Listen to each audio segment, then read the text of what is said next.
सभी को जय श्री काल भैरव। और जैसा कि आप सभी का प्रश्न था राखी के ऊपर, तो रक्षाबंधन के बारे में आप सभी जानते ही हैं पूर्व से ही कि भाई और बहन के प्रेम का, संबंध का, और बहन रक्षा के लिए गुहार लगाती है भाई से, और उस रक्षा के लिए जो सूत्र बांधती है उसको हम रक्षाबंधन कहते हैं ना।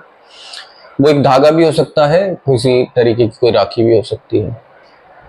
और आप सभी का प्रश्न था कि राखी को उसके बाद में क्या किया जाता है ना। तो सभी इस चीज की ज्यादातर नॉलेज नहीं रखते हैं, इसीलिए बताया जा रहा है, क्योंकि आपके बार बार जो प्रश्न आ रहे हैं उनको हम अलग अलग सबको नहीं बता पाते। तो इसीलिए वीडियो बना करके ये कोशिश करते हैं, ये प्रयास होता है हमारा कि सब तक उसको पहुंचाया जाए। तो राखी जब आप बांध लेते हैं है ना, तो उस राखी को ऐसे ही नहीं उतारा जाता है। राखी उतरती है, जो अभी दशहरा पर्व आएगा है ना, विजयदशमी, उस दिन उतारी जाएगी। और उसके बाद में जो शाम के समय जब रावण जलाया जाता है, तो उससे पहले रावण जी के चरणों में रखी जाती है। अब रावण के चरणों में क्यों रखी जाती है?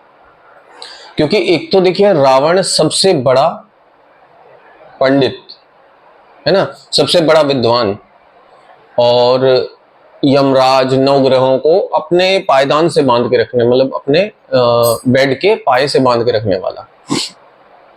तो बहुत ही विद्वान और बहुत ही मतलब क्या कहते हैं, शक्तिशाली भी कह सकते हैं, और ये भी कह सकते हैं कि प्रभुत्व सत्ता थी उसकी। मतलब इंद्र तक कांपते थे उस समय में, जो भी इंद्र रहे हों वो इंद्र तक कांपते थे, देव तक कई कांपते थे उनसे, है ना। और शिव के बहुत बड़े उपासक रहे हैं, और अंतिम जो मृत्यु का उनके कारण बना वो भी उनका लास्ट मोमेंट पर जब युद्ध में आना हुआ तो शिव पूजन ना करके आना हुआ, है ना। तो ये तो सब विधाता का विधान होता है कि कब क्या कमी करवानी है और उस कमी से आपका क्या दोष लगना है, ये सब कुछ लेखों में लिखा जाता है। और विद्वान होते हुए भी उन्होंने अपना स्वयं का, वो जानते थे कि अगर मैं उद्धार करवाना चाहता हूं तो स्वयं अगर नारायण ही मेरा वध करें तो ही मेरा उद्धार हो सकता है। तो इसीलिए उन्होंने ये सब किया। अब आप पूछेंगे कि मतलब ये राखी का उनसे क्या महत्व है। तो अगर आप पूरे ऑल ओवर वर्ल्ड में जो अभी तक की सब पास्ट में लोगों को देखोगे, तो सबसे बड़े जो भाई हुए है ना, अपने भाई बहन के लिए अपने पूरे कुल का नाश करवाने करके भी, और उनको जो दिया वचन उसको निभाने का उन्होंने प्रयास किया। बेशक से कर पूरा नहीं कर पाए, है ना, क्योंकि जैसे लक्ष्मण जी ने नाक काटी तो उसके बाद में शूर्पणखा गई उनके पास, और जैसे उन्होंने रामचंद्र जी और लक्ष्मण जी से छल करके जैसे भी, और सीता जी का हरण किया है ना, और अपने पास में रखा। लेकिन इसके पीछे सारा कारण क्या था? कारण मेन शूर्पणखा की, शूर्पणखा ही कारण बनी ना। तो एक भाई का पूरे कुल का अपने सर्वनाश करवाना केवल अपनी बहन के लिए, तो सबसे बड़ा भाई हो गया ना वो, विश्व का सबसे बड़ा भाई, जिसने अपनी बहन की रक्षा के लिए अपने पूरे कुल का नाश करवा दिया।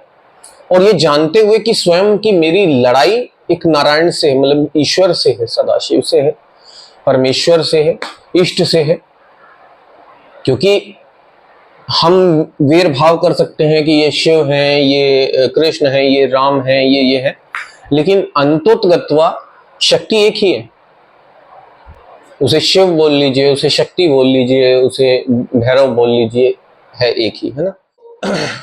इसी कारण से जो रक्षाबंधन का सही विधान होता है ना, वो यही होता है कि राखी को रखा जाता है, कलाई पर ही बांधा जाता है, और जब दशहरे का पर्व आता है, विजयदशमी होती है, विजयदशमी वाले दिन आप रावण जी के चरणों में जाकर के इस राखी को रखेंगे और उनसे कृपा की प्रार्थना करते हुए कि हे मतलब देवतुल्य ही है उस समय वो, है ना।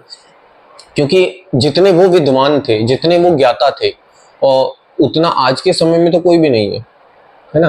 रावण को गलत अवश्य कहा जा सकता है, लेकिन रावण जितना विद्वान तो कोई भी नहीं है, जिसने स्वयं शिव के लिए शिव तांडव स्तोत्र की रचना करी, है ना, और रावण संहिता लिखी, तो उनके टक्कर में तो कोई भी नहीं आ सकता। और इंद्रजाल का निर्माण किया, तो बहुत बड़े ज्ञाता थे, है ना। तो उनसे आप केवल इसी तरीके से प्रार्थना कीजिए कि जैसे आपने अपनी बहन की रक्षा की, मैं भी अपनी बहन की रक्षा करने में सर्व सक्षम हूँ, है ना। और वही कर्तव्य जो आपने अपनी बहन के प्रति निभाया, मैं भी उसी प्रकार से अपने कर्तव्य का निर्वहन करूँ। तो यही था सारा वृतांत। तो चलिए, सभी को जय श्री काल भैरव। बाबा भैरवनाथ और माता कालिका जी की कृपा आप सब पर बनी रहे। जय श्री काल भैरव। अब तो आपके प्रश्न का उत्तर मिल गया। चलिए सभी को जय श्री काल भैरव। और जल्द से जल्द चैनल पर अगर नए आए हैं तो जल्दी से सब्सक्राइब और लाइक और शेयर कर